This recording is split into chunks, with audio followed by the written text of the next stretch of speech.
The smell of garlic and basil hit me as soon as I opened the back door of Bella Rosa. Even after 6 months away, the scent was so familiar it made my chest ache. This restaurant had been my whole world growing up.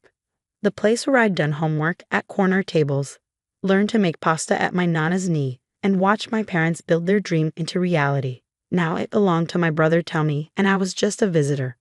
My name is Julia Romano, and 6 months ago, I agreed to let my younger brother take control of our family restaurant after our parents retired to Florida. It seemed logical at the time. I had a successful career in software development, while Tony had worked at Bella Rosa since high school. But something about his eagerness to take over had never sat right with me. Jules, Maria, our longtime hostess, spotted me as I made my way through the kitchen. "Oh my God, you're back." She rushed to hug me, her familiar perfume mixing with the cooking smells. "We've missed you around here. It's different now." The hesitation in her voice made me pause. "Different how?" Before she could answer, Tony's voice boomed from the office. "Who let you in the back door?" I turned to face my brother, noting how his traditionally warm brown eyes had turned cold and businesslike. At 32, 2 years younger than me, he'd always been the charming one, the social butterfly. But something had changed in him since taking over the restaurant. "I still have my key," I said, holding it up. "Dad never asked for it back." "Well, you should have called first," he said, straightening his expensive suit jacket.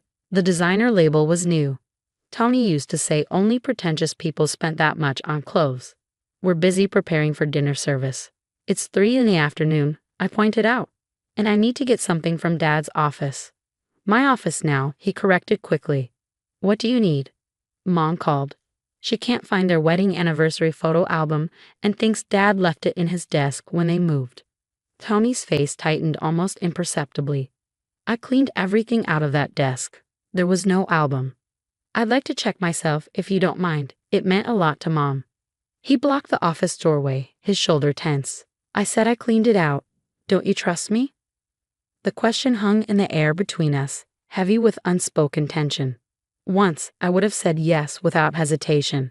Tony and I had been close growing up, partners in crime in the controlled chaos of a family restaurant. But lately, 10 minutes, I said firmly. "That's all I need." He stared at me for a long moment, then stepped aside with obvious reluctance. "Fine, but make it quick. I have a supplier meeting soon." The office looked different than I remembered. Dad's old football posters were gone, replaced by modern art pieces that seemed out of place in a family Italian restaurant. His ancient desktop computer had been upgraded to a sleek laptop. Even the familiar smell of his cigars had been masked by some expensive air freshener. I went straight to the desk, pulling open drawers that had once been organized chaos but were now meticulously arranged. No photo album. I was about to give up when I noticed something odd about the bottom drawer. It seemed shallower than I remembered. Kneeling down, I ran my fingers along the edges until I felt it. A slight gap that shouldn't be there. With careful pressure, the false bottom popped up, revealing a hidden compartment. There was no photo album. Instead, I found a small black device about the size of a USB drive. When I picked it up, I realized what it was: a wireless camera receiver. "Find what you were looking for." I jumped at Tommy's voice, quickly palming the device. "No album," I said, standing up. "Mom must have packed it after all." He nodded, but his eyes narrowed slightly. "Then I guess you're done here." That night, alone in my apartment, I connected the receiver to my laptop. As a software developer, I knew my way around most technology. It took only a few minutes to access the stored footage. What I saw made my blood run cold.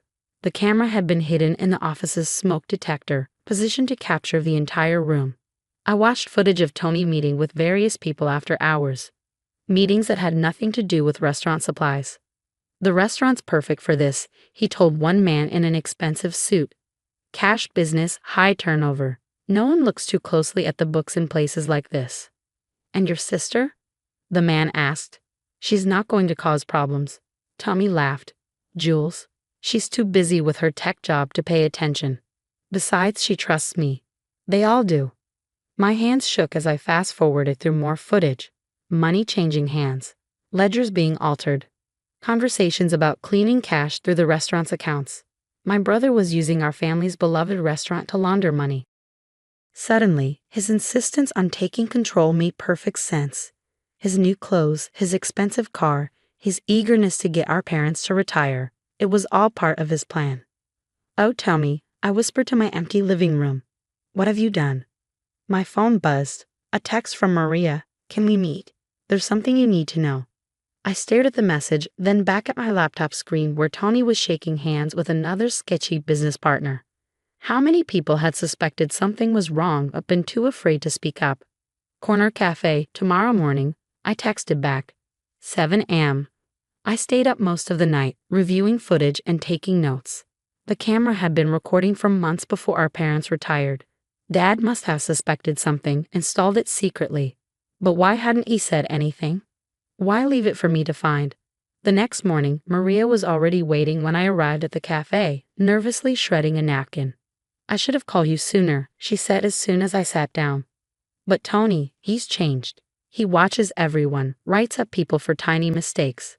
3 longtime servers have quit already." "How long have you known something was wrong?" I asked gently. She glanced around before leaning closer. "A few months. The numbers stopped making sense. We're doing the same business we always did, but somehow there's so much more cash. And these men come in, have meetings with Tony after hours." "Why didn't you tell my parents?" "Tony said he was making improvements, modernizing things. Your parents were so excited about retiring, about him taking over." She twisted her wedding ring anxiously. "But last week, I overheard something. They were talking about using the restaurant to clean dirty money.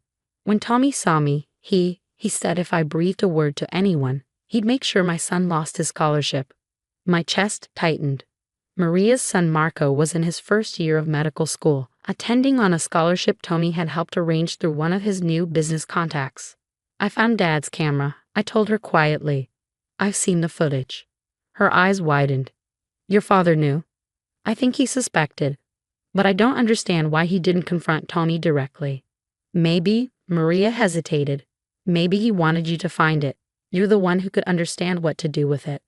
I thought about my father, about how he'd always encouraged my interest in technology even while Tony mocked it as nerdy. Had he known this moment would come?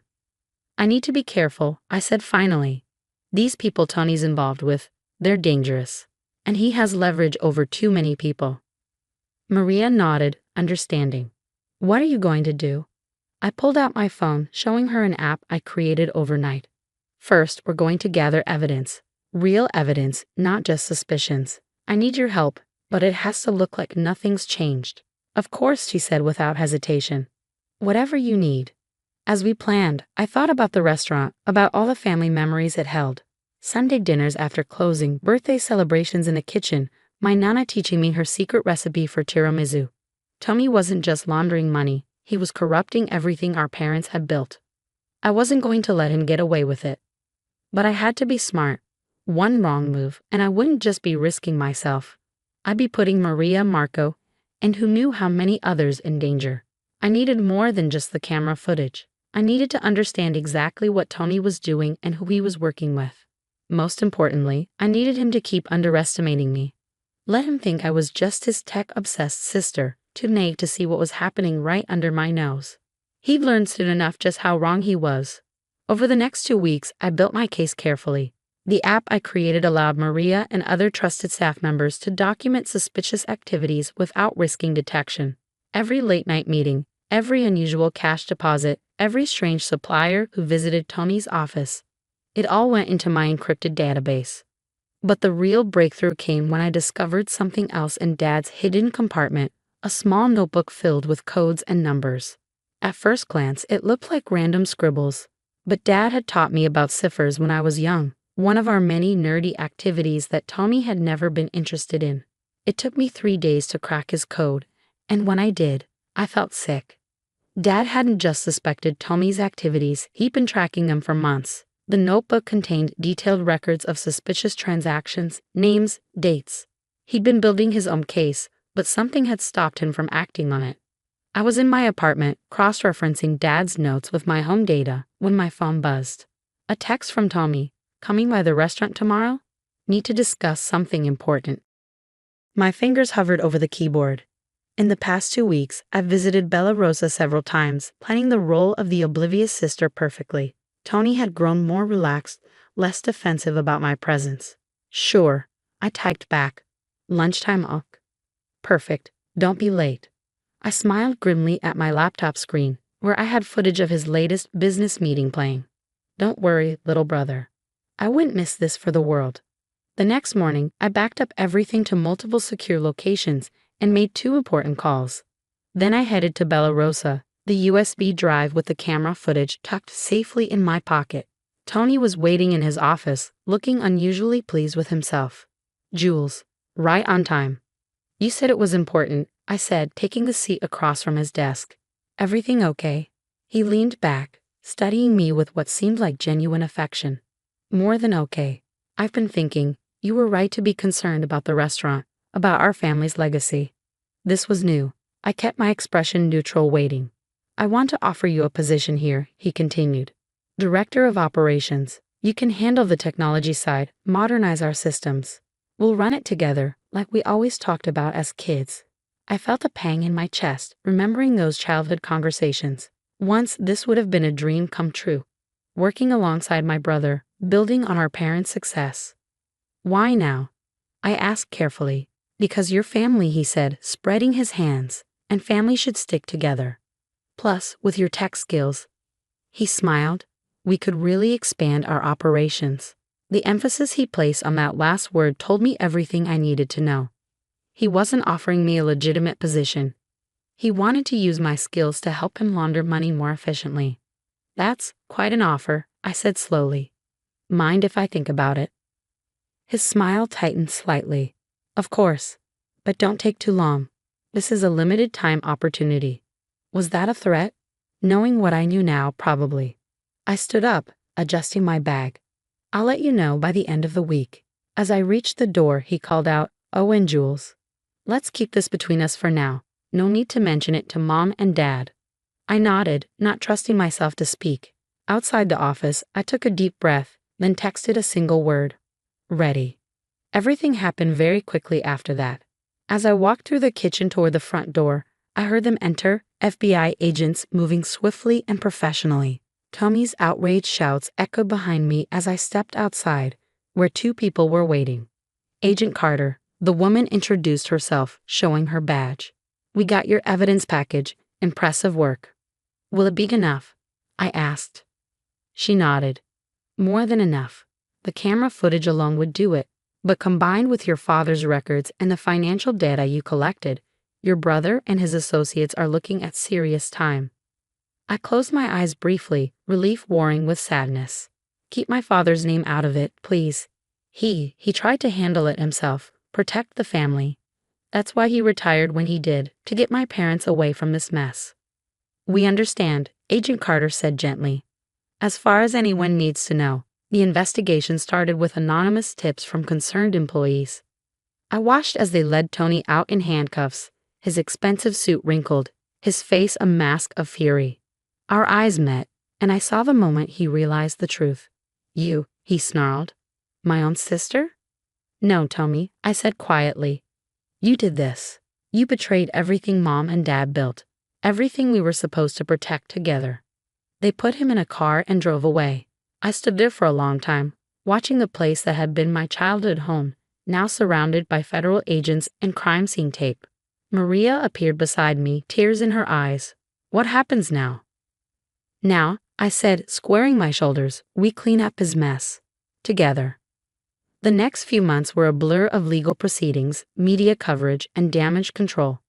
The restaurant stayed closed initially, but I refused to let it die. While Tony awaited trial, I worked with the FBI to clear Bella Rosa's name, proving that many of the staff had been unwitting participants in his scheme. I took a leave of absence from my tech job and threw myself into restoring the restaurant. The old staff rallied around me, not just Maria, but the cooks, servers, and busboys who had been part of our extended family for years. The hardest part was telling our parents. Mom cried, but Dad just looked tired. You found a camera, he said quietly when we were alone. And my notes. I nodded. Why didn't you tell me? He sighed heavily. I thought I could handle it myself, protect both of you. By the time I realized how deep Tony was in, I was afraid they'd hurt him if I went to the authorities directly. So I left the evidence where I knew you'd find it. Because I'm the nerdy one, I tried to smile. Because you're the strong one, he corrected. You always were. Tommy, he wanted easy success, quick money. But you understood what really matters. 6 months after Tony's arrest, we reopened Bella Rosa. The dining room was packed with familiar faces, loyal customers, employees past and present, people who believed in second chances. I stood in the kitchen, watching the organized chaos I remembered from childhood. The smell of garlic and basil still filled the air, but now it felt clean again, honest. Maria's son Marco, home from medical school for the weekend, was helping serve tables. He'd insisted on keeping his scholarship money, working to pay it back himself rather than letting his mother feel indebted to Tony's corrupt contacts. My parents came back for the reopening. Mom hugged every customer like family, while Dad stood in his old office, my office now, looking at the changes I'd made. The modern art was gone, replaced by family photos. His old football posters were back up, next to my framed computer science degrees. You've done good, Julia, he said gruffly. The place feels right again. I thought about Tommy, about the plea deal he'd taken that would keep him in prison for at least 5 years. About the choice I'd made to protect our family's legacy, even at the cost of betraying my own brother. We'd all make choices, I said finally. Tommy chose greed. I choose this, our family, our real family. Dad squeezed my shoulder, and together we watched the restaurant buzz with life. This was what success really looked like. Not secret meetings and laundered money, but good food, honest work, and people coming together to share something real. Bella Rosa was more than just a restaurant. It was a testament to the power of choosing right over easy, of protecting what matters most. Tommy had forgotten that, but I never would. Because in the end, true family isn't just about blood.